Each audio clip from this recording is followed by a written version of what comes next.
Mirasee. I'm Dr. Agee, and you're listening to Making It. I run Transform Coaching Academy, an accredited coach certification program. We train people who are passionate about empowerment to become successful certified coaches so they can make a great living helping others. My mother and my grandmother, her mother, kind of dedicated their whole careers to really helping people. My grandmother was the first person from her community to go to college, and she grew up in a tiny town and was pretty much a genius. I think she graduated Teachers College at 16, and she focused on human development and was really a huge advocate of helping people who didn't have privilege and really understanding that a lot of struggles that people had was because of their environment and because they weren't getting the resources and help and nutrition and whatnot they needed. And then my mother also really spent her whole career helping children who were underprivileged and empowering them. And they both did it through the context of education. And I started that way. I actually have a PhD in anthropology and thought I was going to be a professor and was for a little while. But really during that time, I ended up realizing that I was meant to serve in a different way. So, I would say my background growing up, it was really joyous. It was pretty free and a lot of love and a lot of support. I did have some really major challenges as a child as well, and those have definitely influenced me as well. But I was fortunate to be in a really loving setting, and my father was really just passionate about the world and cultures and nature. We were always out in nature doing, all sorts of things. When I was 20, I moved to West Africa. This is like 1990.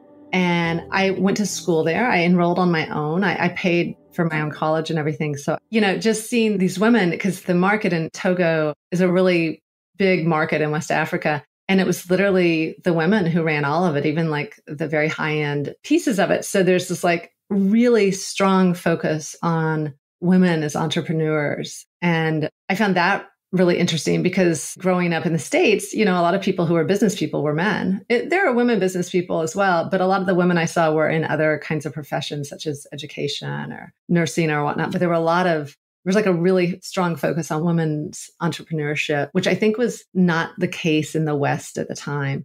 That was really fascinating and interesting. And then also just the focus on spirit. Like where I lived in West Africa, people didn't see much distinction between sort of the material world in which we find ourselves and the spiritual world. And people were really communicating with ancestors and, that was a part of life. And now, in the Western world, people are much more open about that. But this was, almost 35 years ago, 33 years ago. And people were not all that open about things. People were not that open about spiritual healing or spiritual communication and that sort of thing. I think since I was a young child, I have always been a seeker and I've always been looking for things that at the time were quite different. I mean, now a lot of these things have become much more mainstream, but at the time they were pretty different. So initially I did a lot of that through different ways, but travel was certainly one of them. I lived in West Africa, and then I lived in West Africa again a couple of years later. And then a third time I traveled throughout the world. And I think it's one reason I became very interested in anthropology, but I was also very interested in alternative spirituality that really empowered people in certain ways. And by learning about different cultures and different non-Western cultures and getting to witness that and getting to witness a real different connection with embodiment as well. Because in West Africa, people brought in dance and embodiment into spirituality. And that happens sometimes in the West. But again, when I was getting introduced to that, it was a little bit less. And so, getting to live in different cultures just really opened up my mind in so many different ways. After I'd started Transform Coaching Academy, I had never planned to run a coach certification program. And what happened was I kept on having clients for many years say, what you're doing, combining coaching and shamanism and energy healing and visualization, it's worked for me better than anything. Will you teach us how to do it? And I kept on having people ask to do it. And at first I was hesitant. And then I had a client who actually dedicated a year and a half of her life helping me put the program together. So after the program got going, and I've run it now for 12 years, I would say a few years after it got going, it was really getting wonderful people enrolling in it. And people were having so much success on their own right.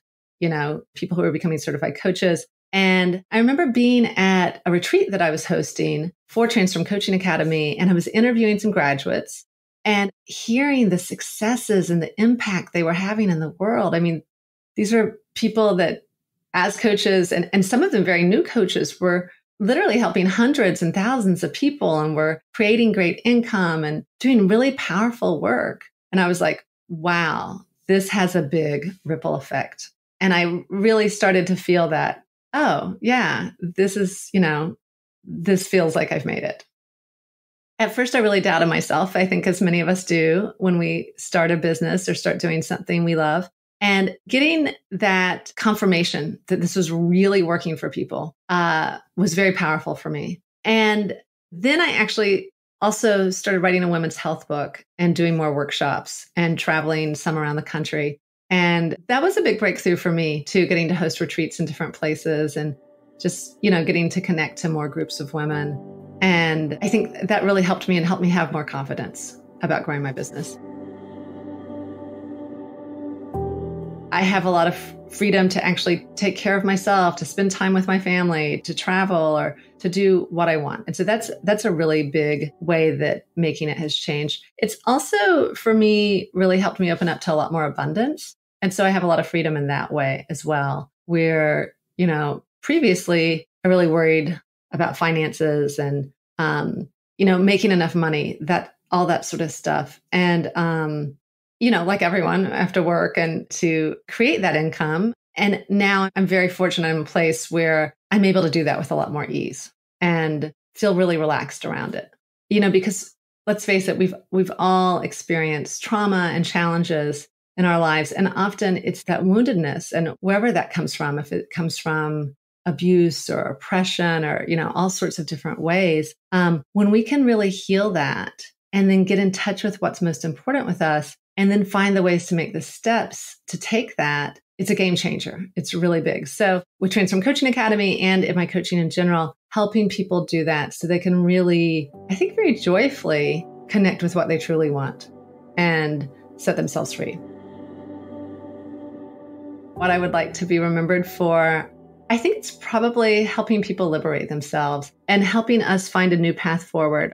Our world is in such crisis. And I really do believe that humanity has the ability to create an inclusive, sustainable future that is very different from the one, from the reality we're living in the moment. And so I think what I would like to be remembered for is being able to empower or assist in creating that consciousness that I believe we need to really change our current path and change the direction of what's happening on the planet and create a sustainable, healthy world.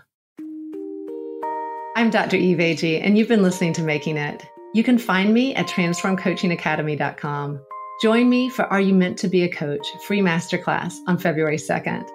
You can find the masterclass registration link in the show notes below. Sign up today to reserve your spot. Making It is part of the Mirasee FM podcast network, which also includes such shows as Course Lab and Once Upon a Business. This episode of Making It was produced by Danny Vermont and Jeff Govertson. Cynthia Lamb is supervising producer. Danny Eni, that's me, is executive producer. Post-production by Post Office Sound. To catch the great episodes that are coming up on Making It, please give us a follow on Apple Podcasts, Spotify, or wherever you're listening right now. And if you like the show, please leave us a starred review. It's the best way to help us get these ideas to more people. Thank you, and we'll see you next time.